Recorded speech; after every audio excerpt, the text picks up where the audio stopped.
Let me break down the four-step formula you can use to hit your first $1,000 in 30 days as a freelancer. This is the same blueprint I would use if I was starting from the very beginning. Well, if you don't know who I am, my name is Michael Chibuzo, and I've been on Upwork for the past 10 years.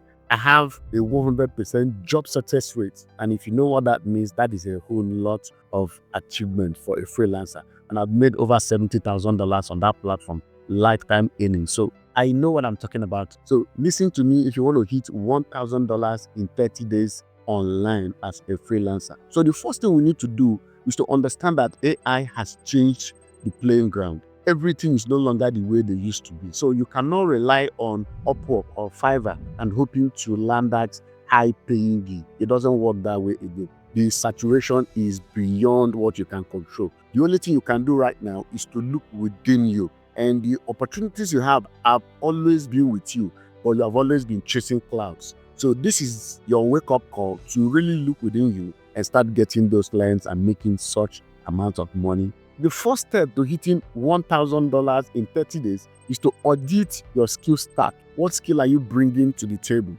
Because most of the time, freelancers are not honest with themselves. They tell themselves, I'm a graphic designer, but deep within, they know they are not really so well versed in this graphic design. Yes, some video editors will claim that they are very good with video editing, but if you give them jobs, they will still not deliver based on the brief you send to them. So you need to be very honest with yourself right now and ask yourself, what exactly do I have to offer?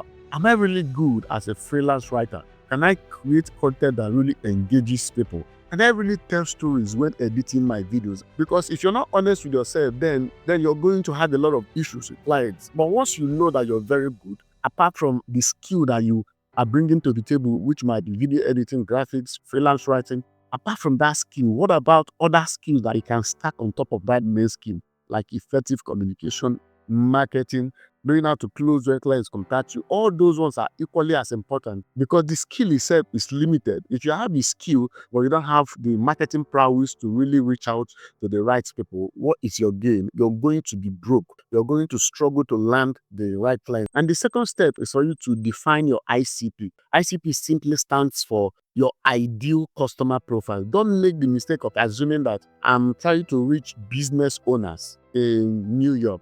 No, that is too broad and that is vague. So what you need to do is to define to the very T who your ideal customer or ideal client profile is. Are you looking for startups? Are you looking for new founders who just raised seed funding? Are you looking for small business owners with less than 50 employees? Are you looking for large enterprises with 500 plus employees? Your definition of your ideal client will determine how you reach out and how you position your marketing and your content on the long run. This is actually very important. Gone are the days when you can come to Upwork and just bid on any job you see. Maybe you see a web design project and you just bid on it. If you do not know who you're targeting and who the right client is for your services, you will struggle. Your proposals will not touch them, it will not engage them, it will not captivate their mind because you cannot speak the language of everyone at the same time. That is why you need to narrow down and define who they are.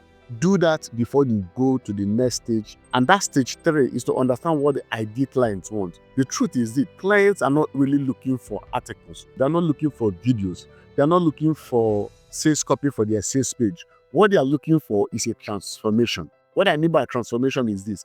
What is the end goal of that content format they want you to create for them? So let's say they want you to create a sales copy for them that will live on their sales page. The end goal is that when people come, the ideal customer comes to the page, they will be persuaded to buy or they will be persuaded to add products on the checkout and pay successfully. So the end goal is what they are buying, not the copy itself. So that is why the ideal client doesn't understand your service. When you say I'm a copywriter, they do not understand what copywriting really means. Yes, they have a big idea, but what exactly does it mean? How does it translate to their bottom line? So the only way to define that and to help them achieve their goal is to make sure that whatever you do, you're looking at the end goal in mind. So you're reverse engineering from the very end and then you're starting from the beginning. So when you write articles, what's the end goal? Remember that Google no longer sends organic traffic as it used to. So when you're creating content today, what should be the end goal?